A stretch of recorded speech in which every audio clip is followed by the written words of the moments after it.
Right, morning guys. So day 13, and as you saw from my last video, I had a fantastic evening. Thank you to this lovely lady, Jacqueline. Justine. Justine. See, I'm rubbish. You know I'm rubbish at names. But yeah, so Justine's not only coming this morning to see me off, but she's going to join me for the first little bit, as she knows the area a lot better than I do. We're going to go and fight the traffic on the A6, aren't we? Yeah, that's it, yeah. And it's a bit chilly this morning, but it'll soon warm up. But I've had a nice cup of tea, which is a treat.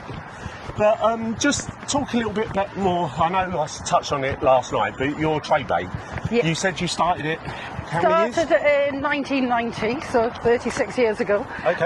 On a farm on Hadrian's Wall. Just because I love baking and... you know, in those days you couldn't buy a decent piece of cake in a shop, yeah, unless it was a whole food store. And yeah, so just started making cakes, and just as you do at home, and selling them to local shops and cafes. And 36 years later, here we are. Wow. And selling. So how many staff have you got working for you now? We have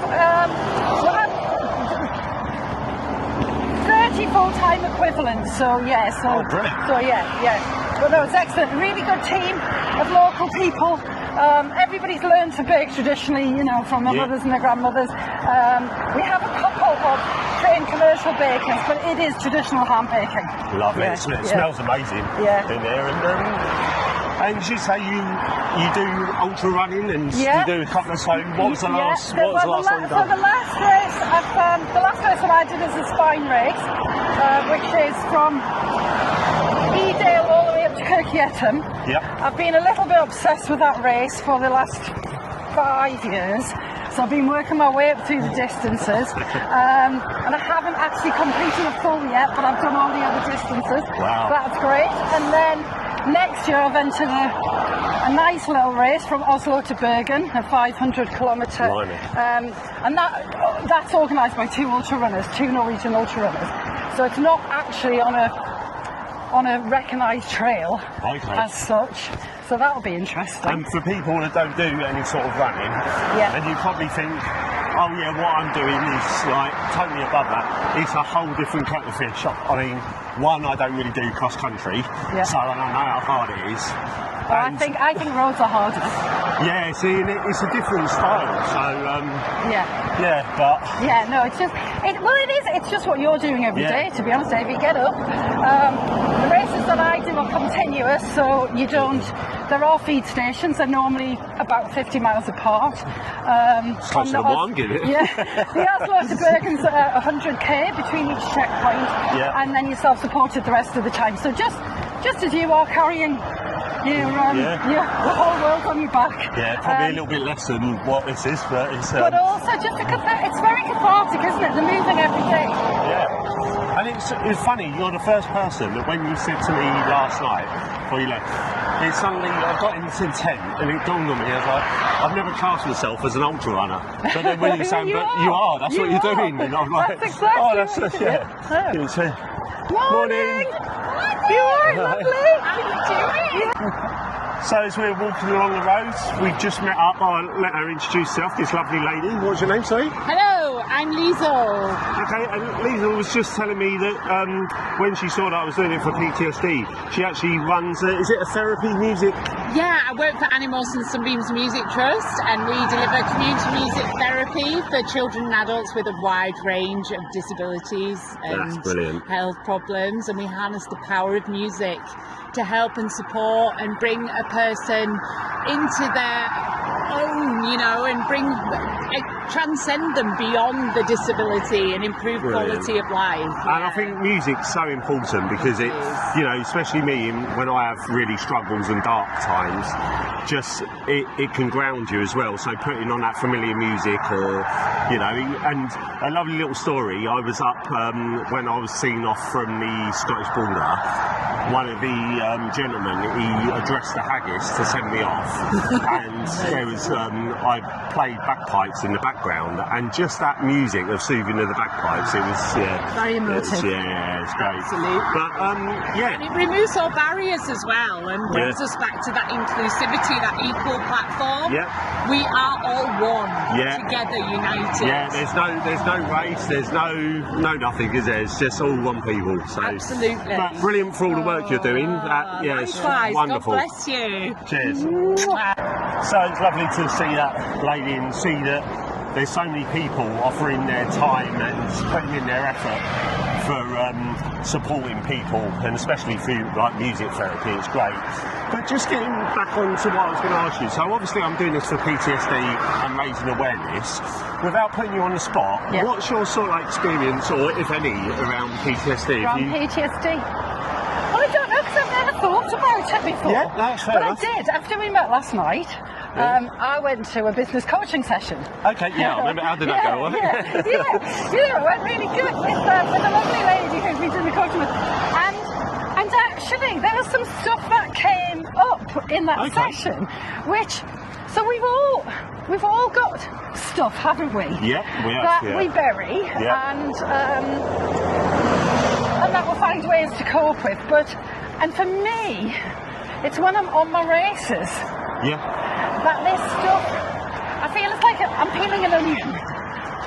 The layers are coming off, you know. And I think as you get more depleted, you know, when you're pushing yourself physically every day, as you are, you know, maybe your nutrition could be better some days, and you get a bit tireder, then I do find that when you get back to you.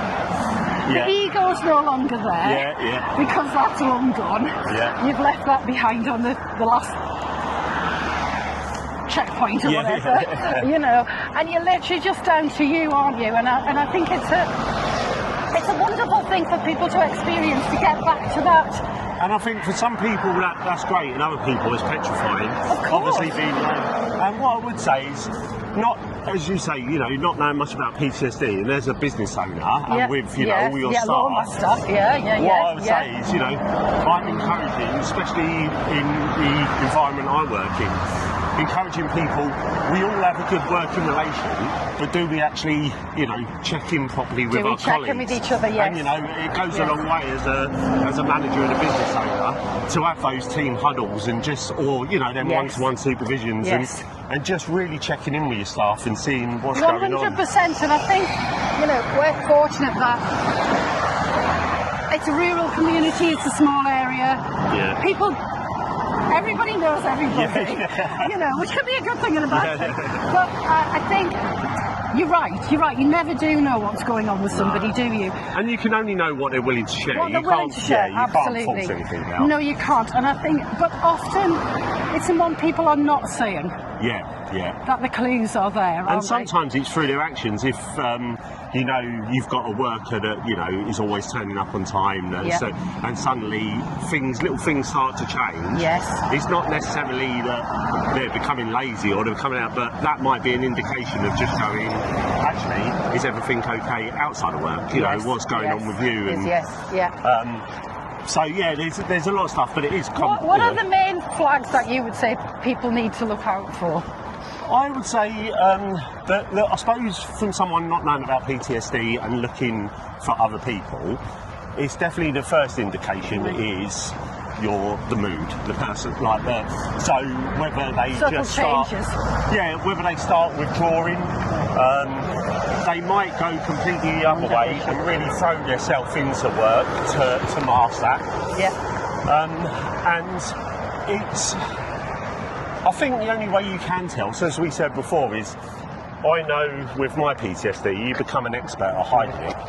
And at the start I used to hide it a lot, and the only way that you could really help someone is just having them open conversations, just to know that, look, if there's anything going on, either in work or out work, I'm here. I'm here to listen. I may not be able to fix it, but, you know, we could work through it together. And just by having those conversations, that is going to speak a lot to the person that may be like suffering, because they might not have that connection at home, or no, of course, you know, you don't know what support network people have, do you?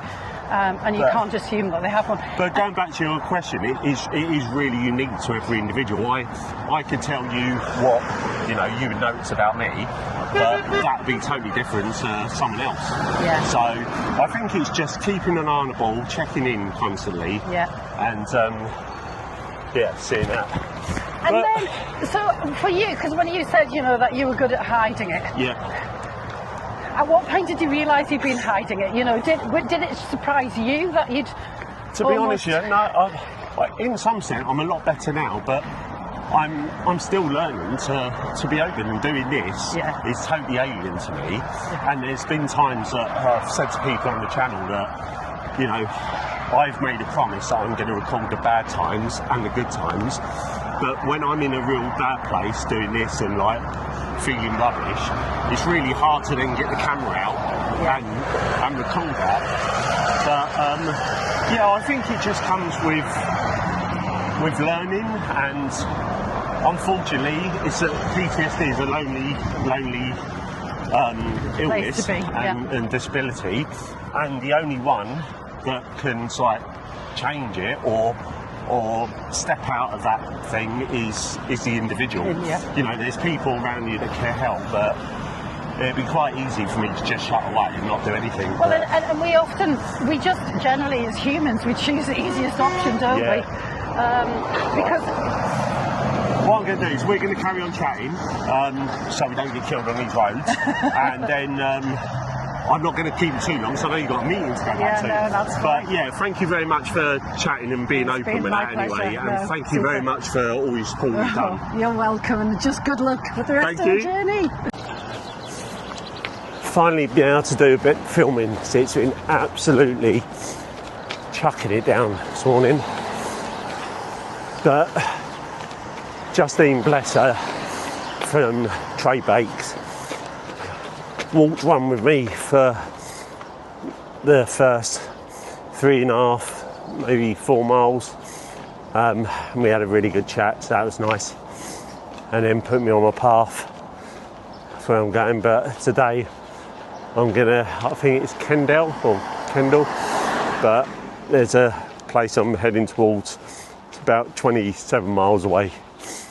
So that's my plan today, but this weather keeps on changing. It's the first bit of sun that I've had since I started, but I'm just soaked wet through at the moment. Just had to stop to put this on, just to keep me warm a little bit. But hopefully if this sun stays out, dry all my stuff off. The other thing which I'm not excited about was my air pad, my sleeping pad. Woke up this morning, there's no air in it, so it's obviously got a slow puncture. It was fully inflated last night, but I'll see whether it's the valve or not. I've got a repair kit. The only trouble is to find if it's a small puncture. You need to really put it in water to find out where the air's coming out, so I've got no chance doing that. But it might have to take a hit and try and find and buy another one from somewhere, but we'll tackle that when we get to it. But I am on the edge now. The Lake District is just over that way.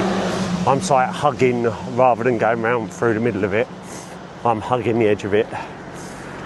So that's where I'll be travelling around today. I've got to get in the groove a bit. I've been running for a bit this morning and walking. Find the groove and then get the miles smashed out. Hopefully meet some other interesting people. Funny thing that I did just see though, which is bizarre, is the lovely couple from the hotel on the border that I stayed about 2 miles ago drove past me, bibbed and waved, and I knew that they travel to and back and go all over the place, but it was lovely just seeing a familiar face, just coming up to 2 days or a day after I left them. So that was nice. Do you know what? I'm going to take my chances. I've turned off the road that I was on, so I saw a little sign for, it just said, well, it had a picture of a little teacup and it said ice cream. So I'm just running down here to see, hopefully, if there's a little tea room. Might be able to get a bite to eat, a cup of tea, sort out my bag because I've not packed it right and I can feel it. So yeah, just get that sorted. The only thing with this, it's a lovely sweeping downhill bend to, if there is a tea room down here. But obviously, nice sweeping downhill bend. I've got to go back up a nice sweeping uphill bend to get back onto that road. But if I can't see it around this bend, I'm not going to walk off too far in the wrong direction. Just get a cup of tea. We'll see. Well, there's a sign. Abbott's Lodge, Jersey Ice Cream Farm. And it shows a picture of a cup of tea, but let's see what this is all about. Don't know whether they'd be open or not.